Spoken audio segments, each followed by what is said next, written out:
Hello everyone, and welcome to a Guam International Airport update.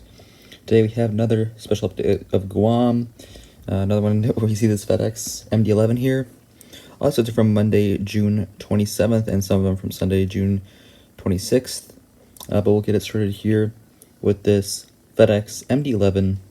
This one, of course, is doing the Anchorage turn for us today. Well, actually, not today. This one came in on Sunday the 26th, and we'll be just staying over on the 27th, and then it'll be heading out on the 28th. So this one just chilling here, so not doing anything today. And our second aircraft up here, this is the Asia Pacific Airlines Cargo 737-200, in which I'm using my ASL Belgium completely blank model to represent. This one came in from Hong Kong, and this will be doing the turnaround and heading back out there for us today. Unfortunately, we don't have too great lighting here for this United 777-200. It's just kind of in a tough spot of the airport where it's being backlit. But this one came in from Hong Kong, and it will have proceeding service out to Honolulu. I would really like to get a United wide body of some sort, probably a 777, just so I can use it at Guam here. So I'm going to look at getting the, the Aviation 400, the really detailed, great model Aviation 400. It's sold out at most places now, but there's still a few floating around out there, so I'm going to try to get one of those. At least I hope to get one of those at some point this summer. That would be really nice, but also it's pretty expensive, so that is also a factor in that. So I don't want to use these Dara models all the time because they're not, very realistic, and also they're really old and getting paint chipped everywhere. But hopefully I can use one of the Aviation 400 model eventually, or maybe an NG or Gemini, whatever comes my way in terms of United wide bodies. And here we have two United 737s. These are the 737-800 there in the Star Alliance livery. This one came in, or just pulling into its gate right now from Manila, and will later have continuing service on to Saipan. And our next aircraft here is this United 737-900 in the Eco Skies livery. They don't actually fly the 737-900 or 700, we'll see 700 later, to Guam or any of their Pacific destinations. They by the 800 there, but I only have two 800s, so I just have to use these other 737s for the time being, and probably for the upcoming future.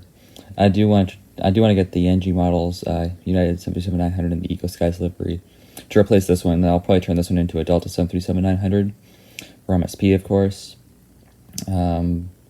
That plan should come in a little bit, but of course the NG models, at least at the time I'm recording this, that's still under pre-order. I don't know when you're watching this. That's probably already been released, actually, by the time that you're watching this. So, well, then I hopefully will have it by then, and then expect an unboxing video to come after my trip to Latvia, because it's probably going to arrive when I'm in Latvia. So that's not going to be good. That's not going to be great, but it should work out, hopefully, I guess. This one came in from Tokyo Narita. As we continuing on to Chuk. I completely forgot that I was talking about this aircraft and talking about the flights that it was doing, but I believe this will be continuing on to the Island Hopper. So actually I should check it here. Yes, it is continuing on to the Island Hopper, and then we'll be going back to the continental U.S. So pretty cool to see that. And here's the good old Hapag-Lloyd 737-800, and yes, it's not going to be Hapag-Lloyd once again. This time it's Tway Air. So I've already done Jin Air and Jeju Air for the Seoul turns, but now we have Tway Air doing the Seoul turn. They all operate every day, I think. We have so many Seoul flights here. We also have Air Busan, which flies to Seoul and Busan, and then also we're also getting, what is it called? Air Seoul. So that's obviously doing Seoul. So Tway Air also does the Seoul turn, so that's what this one will be doing today. And we have the United 737-800 here in the Continental Globe livery. This is like our only accurate United aircraft for this airport, which I'm just realizing, which is a bit unfortunate because that's kind of the whole reason why I did this airport anyways. And this one came in from IRI, and we'll be later continuing on to Saipan. And here we have an interesting lighting situation of this Philippines A350 is being backlit, and the United 737-700 is being lit decently. And that's just a result of the light being right on top of them. So this Philippines A350, which is not the actual aircraft was an A321neo. This is just the only Philippines aircraft that I have. This one will be doing the Manila turn, of course. And then further back there we have the United 737-700 in the EVO blue livery. This one came in from Tokyo and Narita. And so we need to turn around heading back out there. It's just pushing back for its return flight back out to Tokyo and Narita. So that'll do it for this update of Guam Antonio B. One Pot International Airport. Very fun update as always here.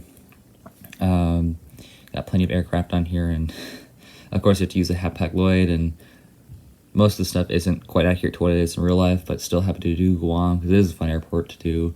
Kind of an exotic airport, and that's why I like to do it.